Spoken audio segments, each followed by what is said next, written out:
تو بات یاد رکھنے کی یہ ہے کہ یہی یہ معیار واضح ہوتا ہے کہ رسول کو رسول ماننے کے لیے تو ضرورت ہے عقل کی، یعنی یہ بات ماننے کے لیے کہ یہ اللہ کے رسول ہیں، اس ماننے کے لیے جاننے کے لیے ضرورت ہے عقل کی۔ عقل کے دلائل سے، عقل کی رہنمائی سے انسان اس نتیجے پر پہنچتا ہے کہ یہ بات سوائے اللہ کے رسول کے کوئی اور نہیں کہہ سکتا۔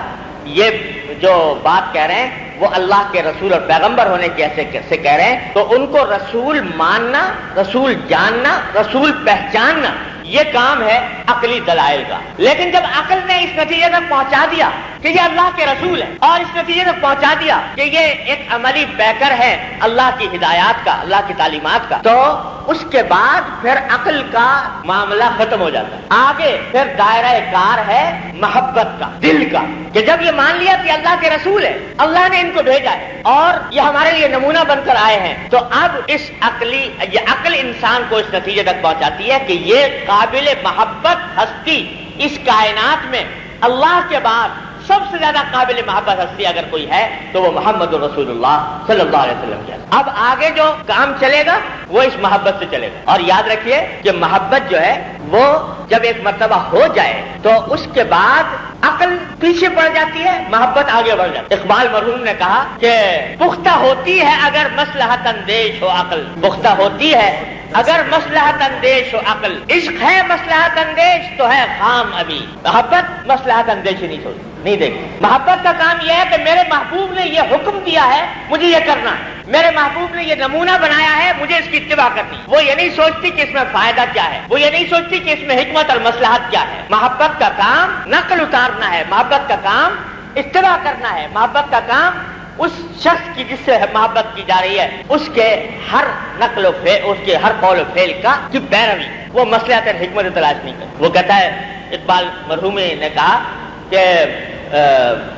بے خطر کود پڑا آتش نمرود میں عشق، بے خطر کود پڑا آتش نمرود میں عشق، عقل ہے محو تماشائے لبے بام ابھی۔ اگر نمرود کی آنکھ جل رہی ہے، کہا جا رہا ہے کہ تمہیں پھینک دیا جائے گا، اب عقل تو اس وقت یہ کہہ رہی ہے کہ بھائی یہ بھڑکتی ہوئی آگ ہے، اس میں کودنے اور اس میں گرنے کا نتیجہ فنا ہے، ہلاکت ہے، تباہی ہے، بربادی ہے۔ لیکن محبت یہ کہہ رہی ہے کہ میرے مالک کا، اللہ تبارک و تعالیٰ کی محبت یہ کہہ رہی ہے کہ میرے مالک کا کی طرف سے حکم یہ ہے کہ کود جاؤ۔ تو بے خطر کود پڑا آتش نمرود میں عشق، عقل ہے محو تماشائے لبے بام ابھی۔ عقل تو ابھی تک بیٹھی ہوئی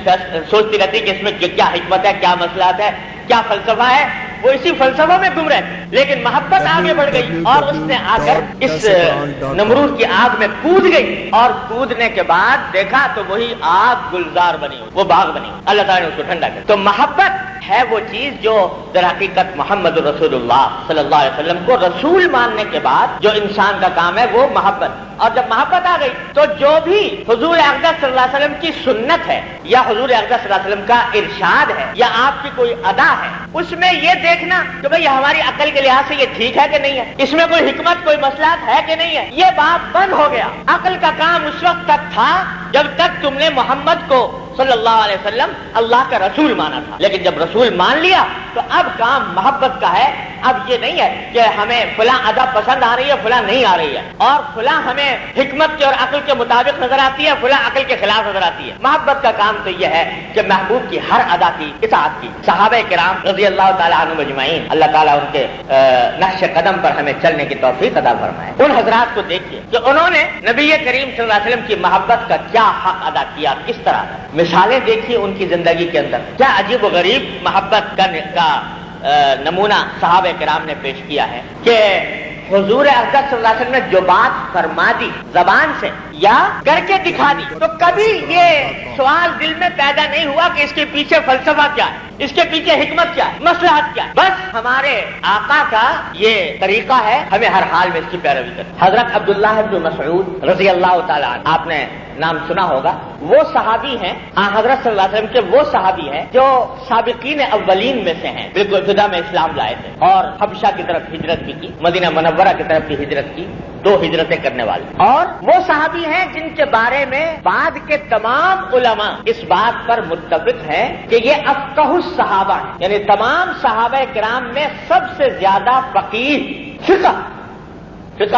آپ حضرات جانتے ہوں گے جو فقہ کے معنی ہوتے ہیں قرآن و سنت سے شرعی احکام کا استنباط اور اجتہاد، جو عقل چاہتا ہے، سمجھ چاہتا ہے، غور و فکر چاہتا ہے، ذہانت چاہتا ہے۔ تو سارے صحابہ کرام میں سب سے بڑے فقیہ کہلاتے ہیں عبداللہ ابن مسعود رضی اللہ تعالیٰ۔ ان کا ایک واقعہ سن لیجیے۔ ایک مرتبہ نبی کریم سرور دو عالم صلی اللہ علیہ وسلم خطبہ دے رہے تھے مسجد نبوی کے اندر۔ تو آپ نے دیکھا ہوگا آج بھی یہ طریقہ چلا آتا ہے، اس وقت بھی تھا کہ جب کوئی خطیب یا مقرر تقریر کر رہا ہوتا ہے تو کچھ لوگ تو سنجیدگی سے اطمینان سے بیٹھ کر اس کی بات سنتے ہیں، اور بعض لوگ ایسے ہوتے ہیں جو دائیں بائیں تماشائی کی طرح کھڑے ہو جاتے ہیں۔ حالانکہ اس طرح مقرر کی تقریر کے دوران دائیں بائیں کھڑے ہونا تماشائی کے طریقے پر یہ مجلس کے ادب کے خلاف۔ بھئی اگر تمہیں بات سننی ہے تو اطمینان سے بیٹھ کر سنو، اور اگر سننا نہیں چاہتے تو جاؤ اپنے کسی کام میں بیٹھ جائیے۔ تو میری جرأت نہیں ہوئی کہ میں ایک قدم آگے بڑھاؤں، حضور اقدس صلی اللہ علیہ وسلم فرمائے کہ بیٹھ جائیے اور میں چلتا رہوں، یہ میری جرأت نہیں تھی۔